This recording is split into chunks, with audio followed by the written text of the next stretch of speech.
Los países de la Unión Europea, UE, a lo largo de la historia, han sido los más cotizados por ciudadanos de Asia, África y Latinoamérica que buscan una segunda patria. En Italia, por ejemplo, el 11% de su población es extranjera, lo que equivale a 6.2 millones de personas, siendo estas cifras que sufrieron un incremento súbito a partir del 2010. Descubre a qué se debe la efervescencia del movimiento migratorio hacia dicho territorio.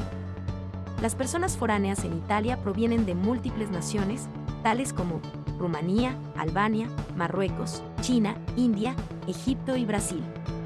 De acuerdo a las encuestas realizadas por la Comisión Europea, la elección del país se atribuye 39% a la calidad de vida que pueden alcanzar las familias, 17% a las oportunidades laborales que ofrece el país, 9% a solicitudes de asilo, lo que refleja que los porcentajes aprobatorios para proporcionar protección a los que buscan refugio son bajos.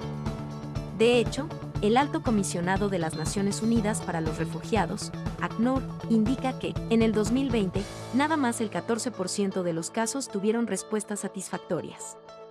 Y favorecieron, principalmente, a quienes huían de Kenia, Tanzania, Jordania, Nicaragua, Venezuela y Palestina. No es imposible, pero sí se trata de un proceso minucioso. Por ello, te diremos los pasos correctos a seguir para buscar la protección que necesitas en Italia. Primeras consideraciones para solicitar protección en Italia. Ten en cuenta que el organismo encargado de procesar las solicitudes es la Comisión Territorial perteneciente al Ministerio del Interior. Aclaramos el punto, porque los peticionarios suelen confundirse y exigir respuestas en las estaciones de policías, lugar a donde deben dirigirse inicialmente. Esto será explicado con mayor detalle en la siguiente sección. Por otro lado, hay 32 países que se rigen por el Reglamento de Dublín, siendo Italia uno de ellos. El mismo establece que las peticiones de protección pueden ser asignadas a cualquiera de las naciones que tengan las competencias necesarias, hecho que ocurre cuando otra nación, inscrita en el Reglamento de Dublín, posee un expediente del solicitante, ya sea que le haya otorgado visa, permiso de trabajo, residencia, etc. con anterioridad. Si antes de llegar a Italia, atravesaste alguno de los 31 países restantes que forman parte del convenio, el primero al que hayas accedido, independientemente de la forma en la que lo hiciste, tiene la prioridad para analizar el caso. El peticionario cuenta con al menos un familiar en otro de los países sometidos al acuerdo. No obstante, si tu deseo es permanecer en Italia hasta que se resuelva el trámite, pero eres candidato a ser transferido, en función de lo antes expuesto, entonces deberás buscar ayuda legal. Hay abogados gratuitos en los centros de atención a tu disposición para apelar el cambio de nación. Protección internacional en Italia. Por otro lado, es necesario acotar que la protección internacional en Italia es gratuita y tiene dos categorías. Veamos de qué trata cada una. Protección de refugiados. Es otorgada a las personas que se niegan a volver a su país de origen, donde son perseguidas por discriminación racial, religiosa, diferencias políticas, preferencias de género o membresía en grupos sociales determinados, y en los que, por algún motivo, los entes de seguridad no proporcionan solución ni tranquilidad, sino más bien trabajan en pro de las detenciones injustificadas o hacen caso omiso a las conductas o amenazas, debido a que violan los derechos humanos. Protección subsidiaria. Aplica cuando el individuo no puede ser catalogado como refugiado, pero también corre riesgos que atentan contra su integridad en su nación. Los conflictos armados y las penas de muerte son los que mejor definen este beneficio. Los apátridas responden bien a ambas definiciones. Estas son personas que no poseen una ciudadanía del país donde han vivido los últimos años, concepto que con frecuencia se atribuye a individuos provenientes de Cuba. Otras consideraciones. La solicitud de protección en el territorio italiano es un proceso individual, a diferencia de otros países, en los cuales el trámite se puede llevar a cabo como grupo familiar, con la excepción de los hijos menores de edad, quienes son absorbidos en la petición de uno de los padres. Por su parte, las leyes de Italia no tienen plazos definidos para iniciar la solicitud de asilo después de ingresar al país. No obstante, lo recomendable es hacerlo lo antes posible. Ten en cuenta que si eres detenido por el Centro de Permanencia para la Repatriación, CPR, de forma similar tendrás derecho a presentar tu petición. Países seguros. Finalmente, es primordial saber que el Ministerio del Interior no procesará ningún trámite proveniente de una persona nacida en alguno de los países de la Unión Europea. Asimismo, este organismo es minucioso con las solicitudes de los inmigrantes que huyen de naciones que se consideran seguras, como Ucrania, Montenegro, Túnez, Cabo Verde, Marruecos, Argelia, Serbia, Senegal, Macedonia del Norte, Albania, Ghana, Kosovo, Bosnia-Herzegovina. Procedimiento para solicitar protección internacional. Independientemente de la categoría de protección a la que pertenezcas, refugiado o subsidiaria, tienes que dirigirte en persona a los centros de atención de la policía.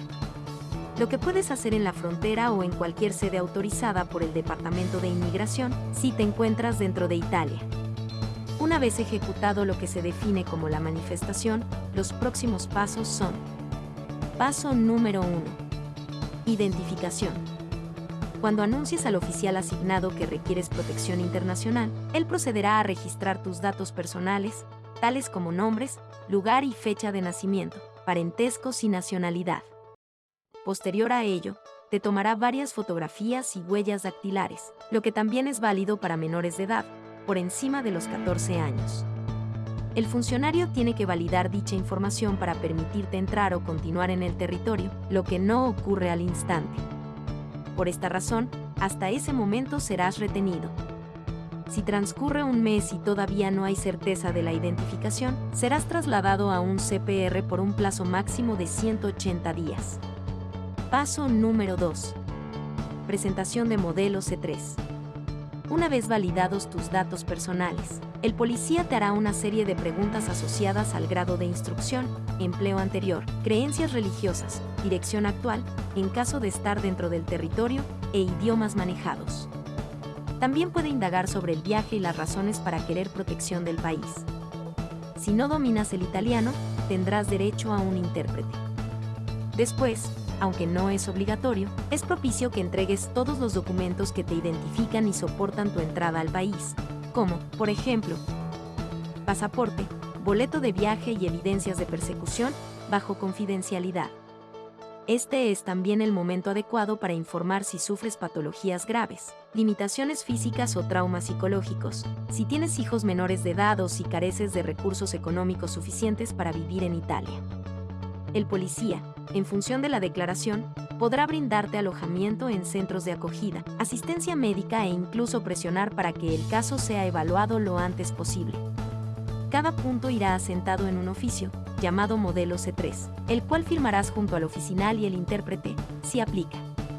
Espera o solicita una fotocopia del documento. Paso número 3. Entrevista. Al domicilio que indicaste, te enviarán una notificación para que asistas a una reunión con un funcionario de la Comisión Territorial, quien será el encargado de evaluar las razones de tu petición.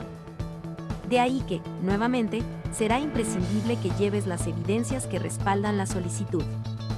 En esta ocasión tendrás, de nuevo, el derecho de solicitar la presencia de un intérprete de tu lengua materna sin coste alguno. Además, podrás elegir el sexo del entrevistador, con el objetivo de que sientas plena comodidad para expresar la situación. Si deseas, te puedes presentar este día con un abogado. Aunque no forma parte de la asistencia gratuita del ministerio, es decir, los gastos correrían por tu cuenta. También, si el trauma vivido ha sido severo y te afecta narrar los hechos, podrás usar recursos específicos, como, por ejemplo, que te acompañe un psicólogo o un asistente social. La sesión será grabada y el diálogo será transcrito en el acta de audiencia. Sin embargo, no debes preocuparte, porque se trata de un material totalmente confidencial que se almacenará en bancos de datos encriptados, VESTA, NED y Dublinet. Al final, la correspondiente acta será leída y tendrás que indicar si los datos son correctos. En caso contrario, se harán las modificaciones necesarias. Posterior a ello, firmarás conforme junto al funcionario e intérprete, si aplica. Se te entregará una fotocopia del documento. Paso número 4. Evaluación del caso y decisión. Para tomar la decisión sobre la petición de protección internacional, se efectuará una reunión interna entre el presidente de la Comisión Territorial, un agente de ACNUR y 2 oficiales del Ministerio del Interior, siendo uno de ellos el entrevistador. Considerando los elementos entregados, podrán concluir: admisión de estatus de refugio o protección subsidiaria. Señalarán dónde buscar el documento de viaje y permiso de residencia, válido por 5 años. Protección especial. Son permisos de residencia de 6 meses, que se pueden prorrogar y cambiar por autorizaciones de empleo.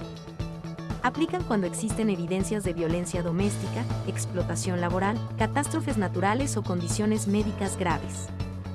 Negación de la solicitud. La información impartida no es relevante o no se relaciona con lo expuesto en la entrevista, lo que se denomina manifiestamente infundada. Si vives en un centro de acogida, el operador del lugar te hará entrega de la resolución escrita. Pero si cuentas con un domicilio privado registrado, te llegará la notificación por correo postal. En ambos casos, tendrás que firmar la recepción, por lo que, si no te encuentras en el momento, deberás presentarte en un periodo de 20 días en la comisaría donde iniciaste el trámite para recibir el documento. Solicitud de protección rechazada. Si este es el caso, en la resolución escrita, verás que tienes un lapso de 20 días para abandonar el país. Pero, en la línea siguiente se te indica un plazo específico. Durante el mismo podrás apelar la decisión ante un juez del Tribunal de Inmigración. Para ello, requerirás asistencia jurídica, la cual te será proporcionada por la Comisión Territorial, sin coste alguno. Durante la espera de la audiencia, usualmente, tendrás derecho a permanecer en Italia. Salvo 2 excepciones. Has presentado solicitudes reiteradamente, sin cambios significativos de la situación. El rechazo fue inmediato, en el paso número 1, por falta de datos. En conclusión, para pedir asilo en Italia es fundamental que estés corriendo algún riesgo en tu país de origen y cuentes con suficientes evidencias para soportar el relato durante cualquier parte del proceso. Ciertamente, el Ministerio hace un esfuerzo por brindar ayuda a la mayor cantidad de extranjeros posible, pero también debe velar para que la calidad de vida de sus habitantes continúe siendo óptima.